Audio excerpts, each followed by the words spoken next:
चलिए आज बात करते हैं एडमिशन ऑफ पार्टनर्स पे। देखिए सबसे पहले आपको पता है कि हमारे सिलेबस में फंडामेंटल ऑफ पार्टनरशिप की बात हुई थी।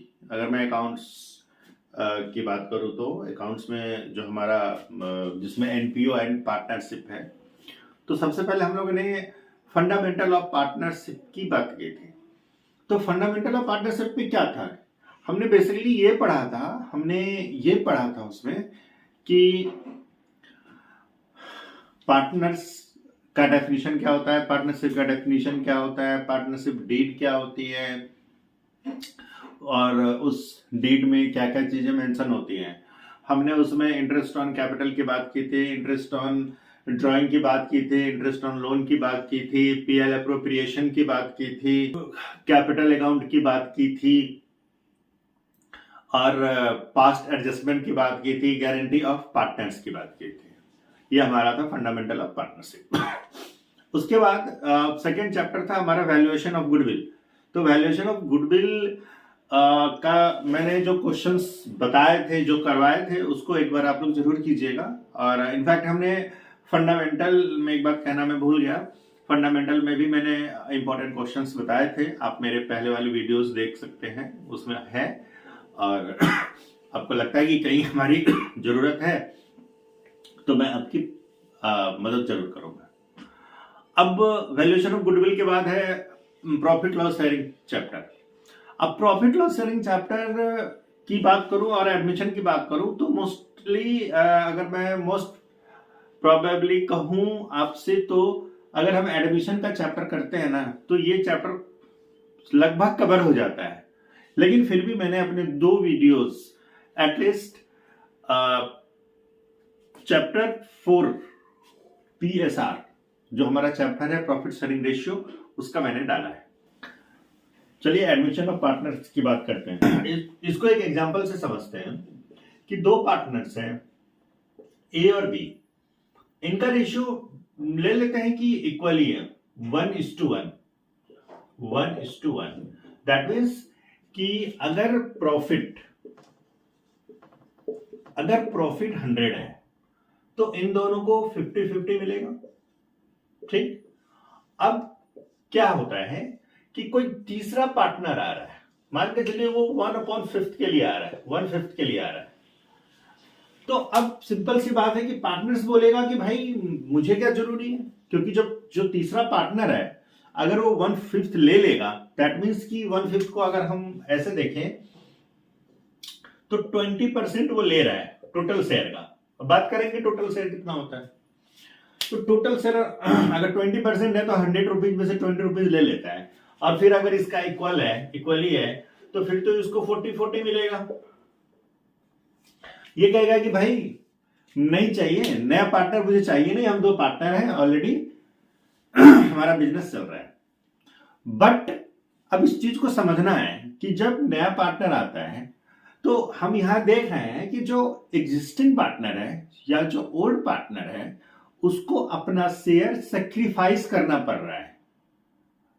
अब पार्टनर्स को तो घाटे का सौदा लगता है, बट नहीं, ऐसा नहीं है। देखिए होता क्या है कि जब नया पार्टनर आता है तो आपको पता है कि पार्टनरशिप फर्म है, मोर देन 2 पार्टनर्स होंगे, 2 और मोर देन पार्टनर्स होंगे, मोर देन। तो लेट कर लिया हमने, यहाँ पे 2 पार्टनर है, तीसरा पार्टनर आ रहा है। तो अगर ये 1/5 शेयर के लिए आ रहा है या कितने भी शेयर के लिए आ रहा है तो ये विथ कैपिटल आएगा। पहली चीज कि पॉजिटिव साइन क्या है कि फर्म का कैपिटल इंक्रीज कर गया।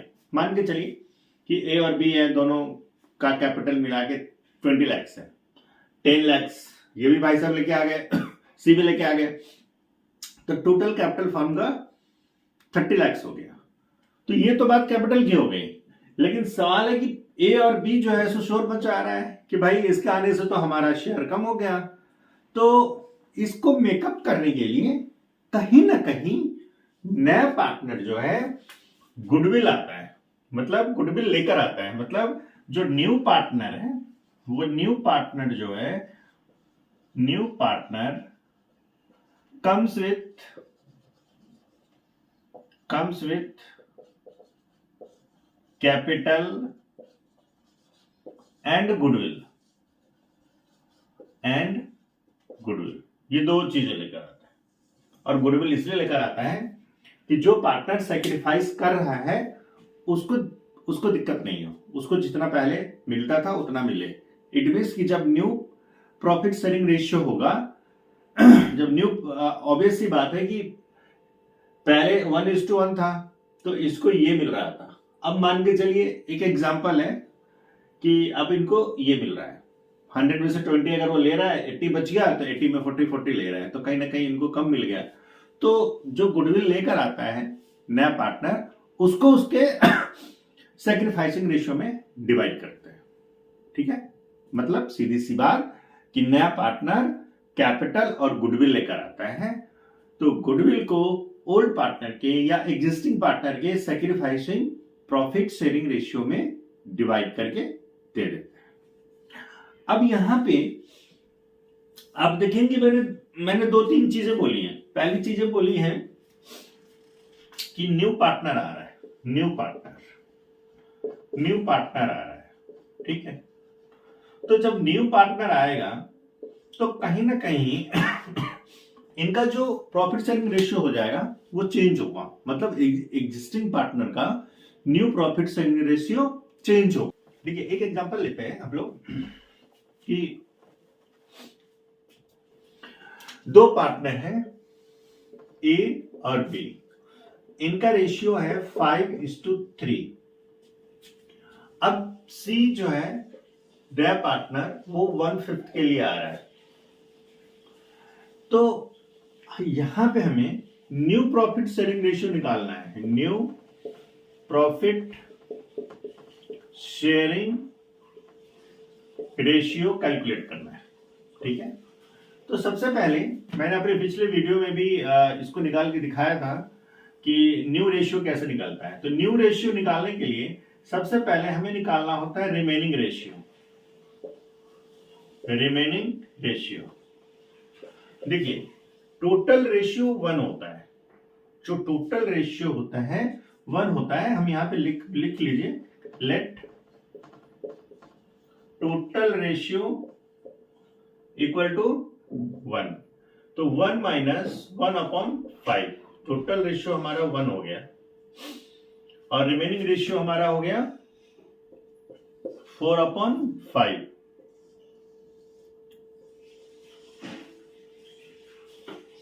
ये हो गया हमारा रिमेनिंग रेशियो, और यह है हमारा टोटल रेशियो, और यह है हमारा रेशियो, टोटल रेशियो। तो जो पार्टनर हमारा ए और बी है, तो इज न्यू शेयर, 4/5 इंटू 5/8। 5/8 क्यों? क्योंकि ये 5:3 है, तो आप इसको 5/8 और 3/8 कहेंगे। तो इनका जो रेशियो हुआ वो 20/40 हो गया। देखिए ए का जो न्यू शेयर है हमारा, चूंकि देखिए रिमेनिंग शेयर 4/5 है, तो 4/5 इंटू 5/8, ठीक है, इक्वल टू कितना हो गया 20/40। बी का जो न्यू शेयर है वह है 4/5 इंटू 3/8, तो कितना है ये 12/40। तो ये ए का शेयर हो गया, ये बी का शेयर हो गया। अब चूंकि अगर हम यहां पे देखें तो 20/40, 12/40, और जो तीसरा पार्टनर है वो 1/5 के लिए है। ठीक है, आपको पता होगा कि डिनोमिनेटर हमें सेम करना होता है, तो हम जिस डिजिट को जितने से डिवाइड करते हैं उतने से मल्टीप्लाई कर दीजिए। तो ये हो गया 8। तो न्यू प्रॉफिट शेयरिंग रेशियो हो गया दिस। ठीक है, ये हो गया आपका न्यू प्रॉफिट शेयरिंग रेशियो। अब देखिए न्यू प्रॉफिट शेयरिंग रेशियो निकालने के लिए ना 2-3 मेथड्स हैं। इसके जो है सो 2-3 मेथड्स हैं, मैं आपको बताता हूं। 2-3 मेथड्स नहीं कह सकते आप उसको कहिए कि कई 2-3 टाइप्स हैं। अब टाइप्स क्या है वो समझिए। टाइप्स में आपको 2 तरह के क्वेश्चंस मिलेंगे। एक होगा फ्रॉम और दूसरा होगा ऑफ। ये दो टाइप के क्वेश्चंस दिखता है आपके 12th के एडमिशन ऑफ पार्टनरशिप में। अब इसमें क्या है, इसमें है कि मान लीजिए कि ए और बी, ए एंड बी दो पार्टनर्स हैं, इनका रेशियो 5:3 है। अब सी आया मान लीजिए 1/5 के लिए। अब सी बोल रहा है कि क्वेश्चन में होगा कि सी कह रहा है कि जो उसका शेयर है उसका 1/2 वो ए से ले रहा है और 1/2 वो बी से ले रहा है। तो सी का 1/2, सी का जो शेयर है उसका 1/2 कितना होता है? तो सी का जो 1/2 है, सी का जो शेयर है वो देखिए वो है 1/5 और हाफ इसका 1/2, मतलब 1/10 हो गया। ये हो गया सी का हाफ, सी का शेयर का हाफ। तो ऑब्वियस सी बात है, मतलब 1/10 और 1/10, मतलब 1/10 वो ए से ले रहा है और बी से ले रहा है। इसी क्वेश्चन में ये दोनों पॉइंट्स में डाल देता हूं। देखिए ऑफ में क्या होगा, ऑफ में तो हाँ ठीक है मल्टीप्लाई हो गया। अब देखिए इसका 5/8 माइनस 1/10, ठीक है, फिर 3/8 माइनस 1/10। तो जो ए का न्यू शेयर हो गया वो ए का न्यू शेयर हो गया 40, ये हो गया 25, ये हो गया 4। और बी का जो न्यू शेयर हो गया वो हो गया 15 माइनस 4, 11/40। मतलब कि अगर हम ऐसे समझे इसको तो ए का जो शेयर है वो बन गया 21/40, बी का हो गया, और ये भाई साहब 1/5 के लिए आए हैं तो आपको पता ही है कि फिर मैं वही कहूंगा कि आप इसके डोमेटर को सेम कर लीजिए। तो आपका नया रेशियो हो गया दिस अपॉन दिस, मतलब 21:11:8। ये कौन सा टाइप हुआ? ये हुआ कि ए तीसरा पार्टनर है, वो कह रहा है कि भाई मैं 1/5 के लिए आया हूं, लेकिन हाफ अपने शेयर का हाफ ए से लूंगा और अपने शेयर का हाफ बी से लूंगा। ठीक, दैट मीन्स ये फ्रॉम वाला है। अब सिंपल सी बात है कि सी अपने शेयर का 50-50% ले रहा है, ऑफ हिज ले रहा है, ऑफ हिज, ध्यान रखिएगा, ऑफ हिज और फ्रॉम में डिफरेंस होता है। चलिए अब एक चीज और इसमें देखते हैं, एक ऑफ वाले में एक चीज और देख लेते हैं। क्या देखते हैं कि इसी क्वेश्चन को करते हैं कि 5:3 इनका रेशियो है, ए और बी का रेशियो है 5:3। सी को ए जो है अपने शेयर का 1/10 दे रहा है। मतलब सी का शेयर अभी पता नहीं है कितने के लिए आया, लेकिन क्वेश्चन में यह है कि सी को ए जो है अपने शेयर का 1/10 दे रहा है। तो दैट मीन्स कि 5/8 इंटू 1/10, मतलब ये 5 का शेयर है, ए का शेयर है, और ए अपने शेयर का 1/10, मतलब 5/80 सी को दे रहा है ए। समझ गए? सी शेयर्स है ना, ये दे रहा है कितना? 5/80। ठीक है, अब आइए बी जो है ये अपने शेयर का 1/5 दे रहा है, ये अपने शेयर का 1/5 दे रहा है। तो इट मीन्स 3/40, ठीक है, 3/40 दे रहा है। इट मीन्स कि इसको बी से मिल गया 3/40। तो सी का टोटल शेयर कितना हो गया?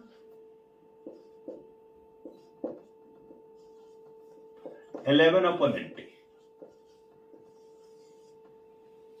ठीक है, अब देखिए अब ए का शेयर कितना बचा? अब ए ने क्या किया था, 5/8 इसका होल्ड शेयर था, और इसमें से 580 को माइनस कर दीजिए आप सीधा सीधा, ये हो गया 50 और ये हो गया 5, इसके पास बच गया 45/80। ये ए का नया शेयर है। बी का जो नया शेयर हो गया 3/8 माइनस 3/40, ये 40 हो गया एलसीएम, 15 हो गया और 3 हो गया, ये कितना हो गया 12/40। तो अब सीधी सी बात है, 45:12:11, ये इनका प्रॉफिट शेयरिंग रेशियो हो गया। लेकिन मुझे लगता है कहीं मिस्टेक हुआ है।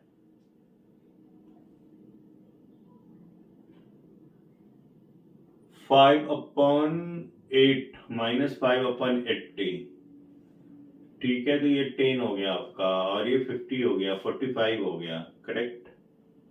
हाँ, इसलिए हुआ ना, यहाँ देखिए, इनका डिनोमिनेटर 80 है, इसका डिनोमिनेटर 80 है, और इसका जो डिनोमिनेटर है वो 40 है, तो इसको ठीक कीजिए, 24 आ गया। अब आ गया ना, ये हो गया आपका 24, ये हो गया आपका न्यू प्रॉफिट शेयरिंग रेशियो। अब आप कहेंगे कि सर आपको कैसे पता लगा, आप तो खुद क्वेश्चन कर रहे हो और आपको पता लग गया कि आंसर गलत है। आंसर इसलिए गलत है था, पहले मुझे इसलिए समझ में आया कि देखिए, जो नीचे डिनोमिनेटर होता है ना, जो नीचे 80 है, एक तो सबसे पहली बात है कि नीचे सबका 80 होना चाहिए, मतलब डिनोमिनेटर सेम होना चाहिए।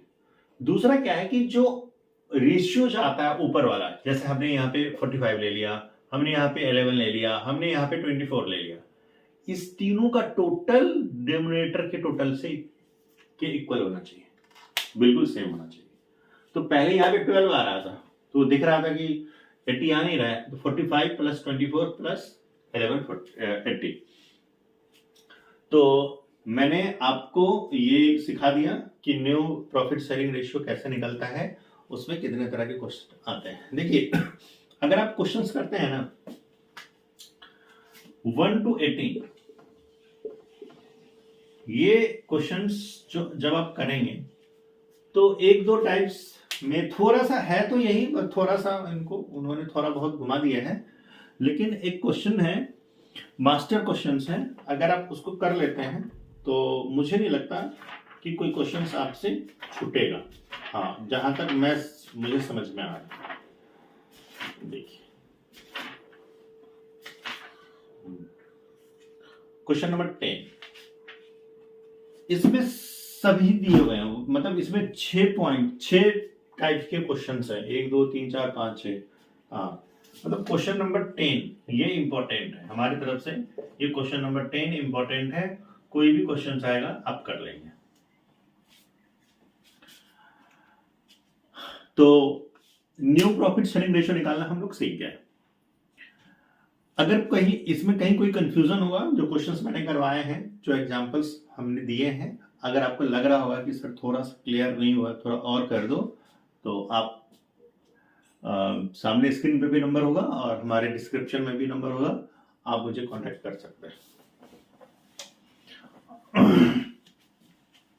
और एक प्रॉमिस और भी है, मैं अभी देखिए बोर्ड का एग्जाम जो है ना, आज हम कहाँ बैठे हैं, आज हम बैठे हैं 20 जैन को, ये मैं वीडियो बना रहा हूं, और अभी हमारे पास 10 दिन और 10 उधर और Feb 38, तो 38 नहीं, आप इसको 35 डेज मानिए अभी मोटा मोटी, जनवरी से लेके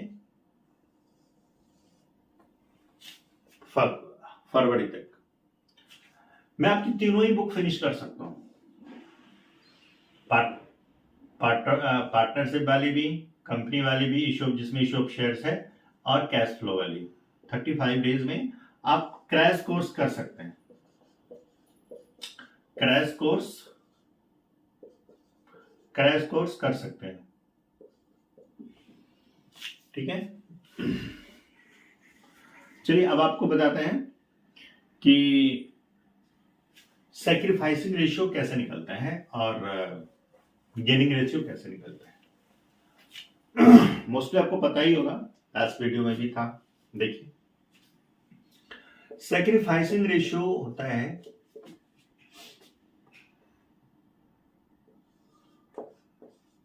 old ratio minus new ratio.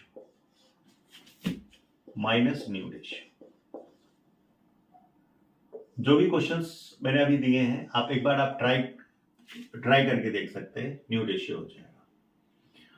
एक चीज और मैं आपको टिप्स दे देता हूं, शायद जल्दी कोई नहीं बताएगा। देखिए, एडमिशन के क्वेश्चन में क्या होता है कि दो पार्टनर हैं और तीसरा पार्टनर आ रहा है, ठीक है, लेकिन उस क्वेश्चन में कुछ इफ और बट नहीं है। इफ और बट का मतलब ये हुआ कि क्वेश्चन सिंपल है कि ए और बी दो पार्टनर्स हैं, वो 1/5 शेयर के लिए या 1/6 शेयर के लिए या 1/10 शेयर के लिए वो आ रहा है, तो न्यू प्रॉफिट शेयरिंग रेशियो निकालिए। तो सिंपल है कि जो ओल्ड रेशियो होता है वही सैक्रिफाइसिंग रेशियो बन जाता है। हाँ, वही ध्यान रखिएगा कि जो ओल्ड रेशियो होता है वही सैक्रिफाइसिंग बनता है। क्वेश्चन में कोई इफ और बट नहीं होना चाहिए। लेकिन अगर क्वेश्चन में इफ और बट है, इफ और बट मतलब कि वो अपने शेयर का 1/10 एक से ले रहा है, 1/5 बी से ले रहा है, या ए अपने शेयर में से दे रहा है या बी अपने शेयर में से दे रहा है, तो वहां पे आपको सैक्रिफाइसिंग रेशियो कैलकुलेट करना पड़ेगा। देखिए, अभी बीच में 2-3 दिन हमने वीडियो बनाया नहीं था किसी रीजन से, आई एम नॉट वेल, थोड़ा सा इस वीडियो में थोड़ा टाइम लग गया। अब कल आपको मिलेगा गुडविल, जो नया partner, new partner comes with goodwill, उसकी जर्नल एंट्री, वर्कमैन कंपनसेशन कैसे उसका ट्रीटमेंट कैसे होता है, IFR का जो है सो ट्रीटमेंट कैसे होता है, और जनरल रिजर्व का ट्रीटमेंट कैसे होता है।